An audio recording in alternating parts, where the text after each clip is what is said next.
ఆహార పదార్థాల వల్ల ఆరోగ్యం రావాలి కానీ ఆహార పదార్థాల వల్ల మనకి క్యాన్సర్ జీన్స్ లేకపోతే ఫ్రీ రాడికల్స్ ఎక్కువ అయిపోవడం, ఆక్సిడేటివ్ స్ట్రెస్ ఎక్కువ అయిపోవడం అన్నది అర్థం కాని విషయం. సో మీ దృష్టిలో ఏ ఆహార పదార్థాలు కాలక్రమంలో మనం తినకూడని తినేస్తున్నాం? ప్రతి ఆహార పదార్థం కూడానండి చాలాసార్లు ఏమవుతాయంటే ప్రాపర్గా స్టోర్ చేసుకుని, ప్రాపర్గా కుక్ చేసుకుని, ప్రాపర్గా సెలెక్ట్ చేయబడిన ఆహార పదార్థాలు ఇంపార్టెంట్.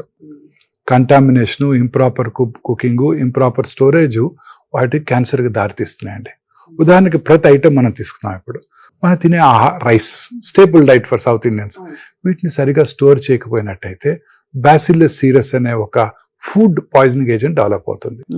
దాంతోపాటు వాటిలో మౌల్డ్, అఫ్లోటాక్సిన్ చాలా కామన్ గా వింటుంటాం. అఫ్లోటాక్సిన్స్ మన పీనట్స్ మీద వీటి మీద కూడా జీడిపప్పుల మీద వింటుంటాం.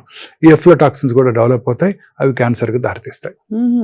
అందుకే ఫుడ్ ని చాలా కేర్ఫుల్ గా స్టోర్ చేయాలి. రైస్ ని మీరు అడగచ్చు, మరి రైస్ ని పొద్దున్న రాత్రి అన్నం తోడిపెట్టి పొద్దున్నే తింటే చాలా మంచిది అంటారు. Probiotics, fermented food highly gut microbiome కి హెల్ప్ చేస్తుంది, మనకి ఇన్ఫెక్షన్ పెంచుతుంది, ఇన్ఫ్లమేషన్ తగ్గిస్తుంది. Yes, properly stored.